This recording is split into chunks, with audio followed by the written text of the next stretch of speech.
Assalamualaikum warahmatullahi wabarakatuh. Perkenalkan, nama saya Kairina Furkani Misbahuddin dengan NIM D101251025. Dan pada kesempatan kali ini saya akan menjelaskan apa itu statistik parametrik dan non-parametrik serta uji kerjanya. Yang pertama saya akan menjelaskan pengertian dari statistik parametrik. Statistik parametrik merupakan cabang statistik inferensial yang mengasumsikan data mengikuti distribusi tertentu seperti normal dengan parameter tetap seperti rata-rata dan varians. Digunakan untuk menguji hipotesis tentang parameter populasi berdasarkan sampel.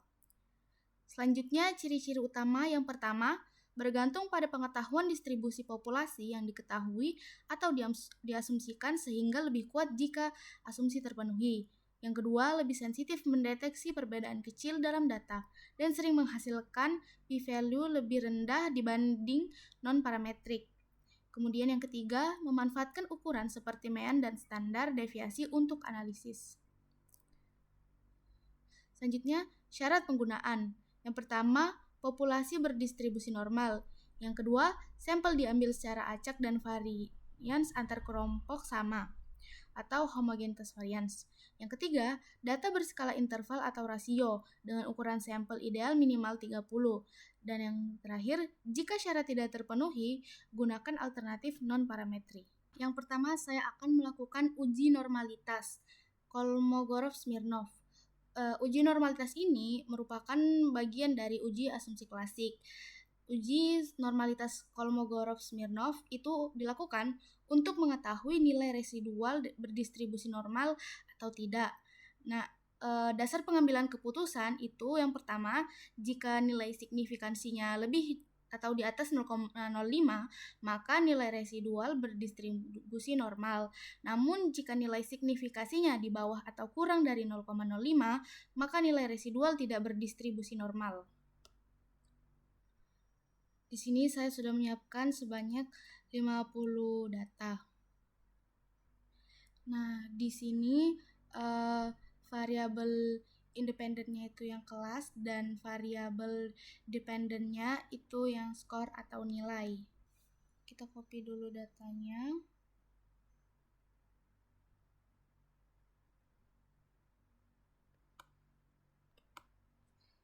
Copy, lalu kita pindahkan lalu kita paste di SPSS. Tapi ini perhatikan kita bukanya di data view. Nah, jadi nanti akan tampilannya seperti ini. Kemudian kita ke bagian variable view. Ini kita ganti desimalnya. Kita ganti desimalnya dengan 0. Ini saya ganti dengan X, dan ini saya akan ganti dengan Y.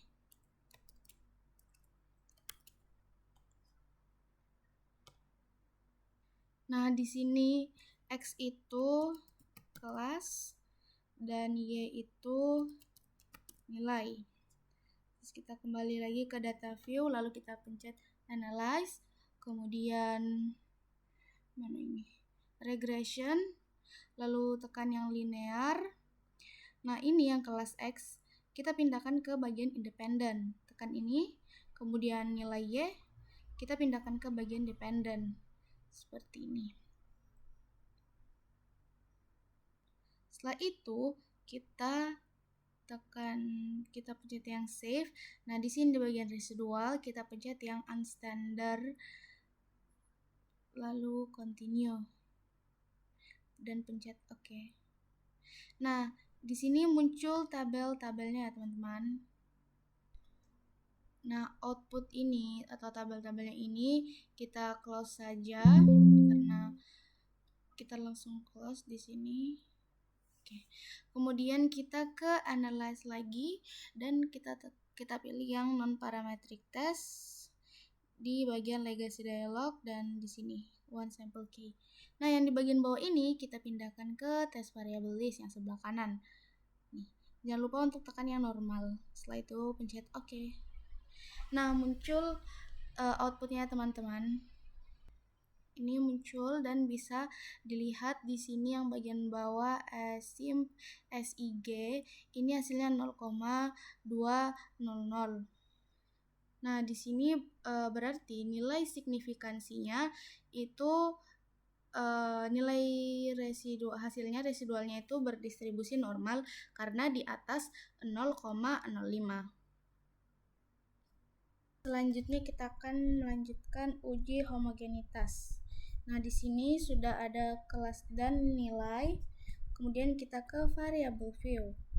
Seperti tadi, di sini akan saya tulis hasil dan kelas. Nah, ini juga diganti jadi 0.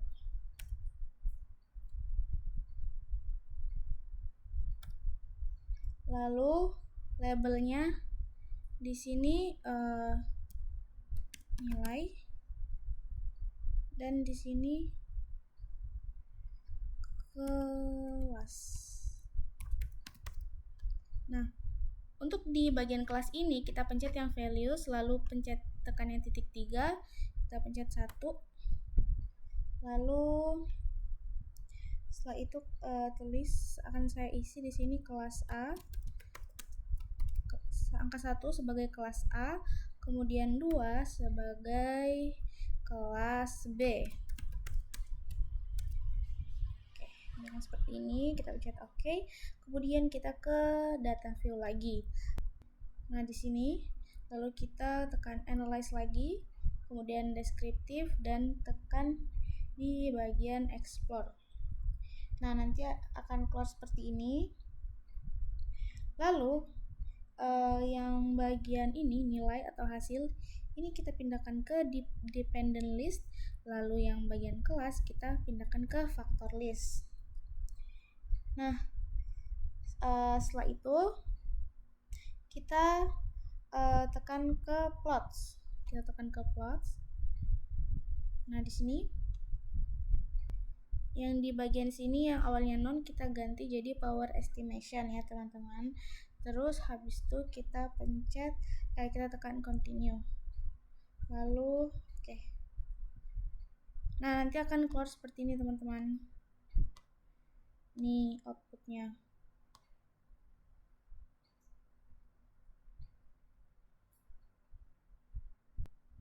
Di sini bisa dilihat kelas A, kelas B di sini ada meannya, median, minimum, maksimum, range dan sebagainya bisa dilihat di sini.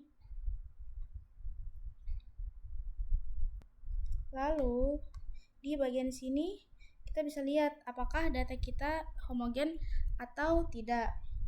Nah, jika nilai signifikasi pada meannya itu 0,0 di atas atau lebih dari 0,05 maka datanya homogen. Sedangkan jika sebaliknya yaitu kurang dari atau tidak mencukupi 0,05 maka datanya tidak homogen, dan bisa dilihat di sini.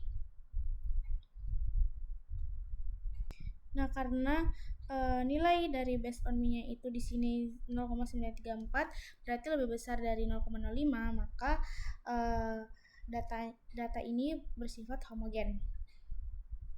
Teman-teman, selanjutnya saya akan melakukan uji ANOVA. Nah, ini gunanya untuk menentukan apakah ada perbedaan signifikan dalam rata-rata pada kelompok dari tabel yang kalian miliki. Kemudian kita di sini akan saya ganti menjadi kelas dan nilai. Desimalnya jangan lupa kita ganti. Ini sama aja. Terus values ini diklik, terus kita klik yang kotak 3. Ini kita ketik 1. Lalu ini kelas. Nah, lalu 2 dan kita tulis lagi kelas. Ya, nanti akan jadi seperti ini. Lalu klik OK. Nah, di measure ini kita klik nominal dan yang di sini kita pilih scale. Oke, seperti ini ya teman-teman. Nah, setelah seperti ini, kita klik analyze, lalu ke bagian compare-means dan di one way ANOVA yang ini. Nah, kita klik. Lalu yang nilai ini kita pindahkan ke dependent list yang ini. Dependent list dan kelas kita pindahkan ke kotak faktor, lalu pencet tekan OK. Nah, ini dia teman-teman outputnya.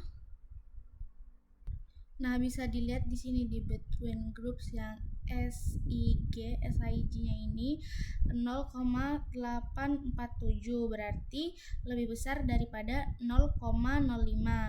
Maka ini tidak ada perbedaan nilai yang signifikan antar kelas. Atau maksudnya kelas yang berbeda tidak mempengaruhi nilai secara signifikan. Ke interpretasi output. Pertama kita klik analyze, lalu ke regression.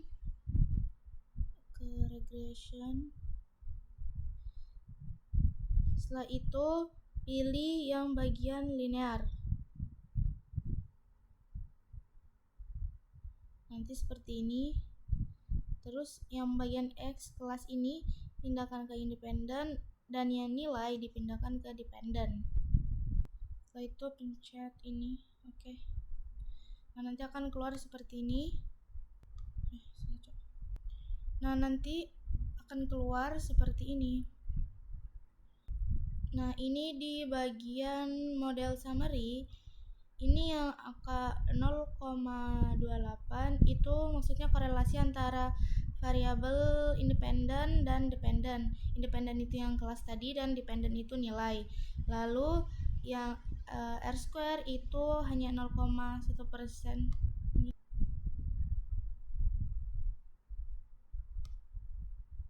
Statistik non-parametrik adalah cabang statistika inferensial yang metode uji hipotesisnya ini tidak bergantung pada bentuk distribusi tertentu dan tidak membutuhkan informasi parameter populasi. Selanjutnya, kapan statistik non-parametrik digunakan? Itu yang pertama saat data tidak berdistribusi normal, kemudian data skala adalah nominal atau ordinal, dan terdapat banyak outlier atau data yang tidak simetris. Lalu, apa sih perbedaannya dengan parametrik? Statistik parametrik itu untuk di bagian aspek untuk di aspek asumsi distribusi itu untuk parametrik mengasumsikan distribusi tertentu yang umumnya itu normal. Sedangkan untuk non-parametrik itu tidak mensyaratkan bentuk distribusi tertentu. Lalu pada skala data, parametrik menggunakan interval atau rasio, sedangkan untuk non-parametrik itu nominal atau ordinal. Lalu untuk contoh uji atau korelasi, di parametrik menggunakan t-test, ANOVA atau Pearson, dan untuk di non-parametrik itu menggunakan Mann-Whitney, Wilcoxon, Kruskal-Wallis, Spearman, dan chi-square. Dan untuk di bagian kelebihan itu dan untuk kelebihan utamanya, kalau di parametrik itu lebih efisien bila asumsi terpenuhi, daya ujinya juga tinggi. Sedangkan untuk non-parametrik itu fleksibel, kuat pada data non-normal, dan mudah diaplikasikan pada data kualitatif. Teman-teman, di sini saya akan melakukan uji Mann-Whitney. Ini maksudnya adalah uji yang digunakan untuk menguji perbedaan antara dua sampel yang berbeda. Lanjut kita ke variable view lagi. Lalu di sini saya akan beri label kelas dan nilai. Kemudian di sini 0. Lalu di label kita kasih, saya akan kasih ini dan nilai juga. Selanjutnya di bagian values, klik titik 3 itu, lalu di sini 1 ini sebagai pagi, klik add, dan 2 sebagai sore.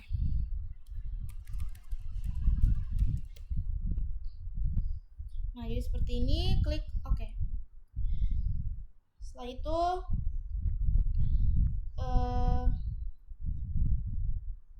Setelah itu ke measure, yang ini kita pilih nominal, dan yang di bawahnya kita pilih scale. Nah, kita kembali ke data view, lalu pilih analyze, dan ke bagian non-parametric test. Setelah itu ke legacy dialog, dan kalian pilih to independent sample. Nah, nanti akan muncul seperti ini ya teman-teman tampilannya. Lalu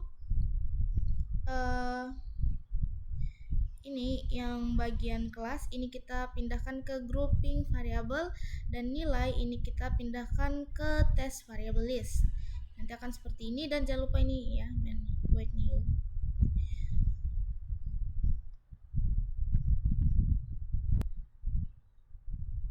Oh ya teman-teman, ini tekan di bagian ini, lalu klik define groups, dan grup 1 ini kita ketik 1 karena ada 2 kelas, dan grup 2 kita ketik 2, lalu klik continue. Nah, nanti akan seperti ini ya, lalu kita klik OK.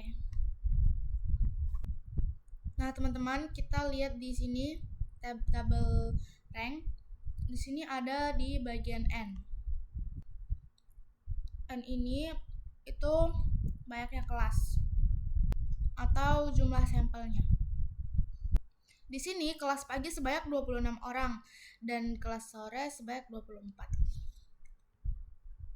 Nah, untuk di bagian min rank-nya, kelas pagi sebesar 24,25 dan kelas sore 26,85. Nah, di sini bisa dilihat di bagian tes statistik, main with new-nya itu di sini 279,500. Di sini bisa dilihat di asim S3 ini nilainya 0,528. Berarti ini karena di atas 0,05, artinya tidak ada perbedaan yang signifikan.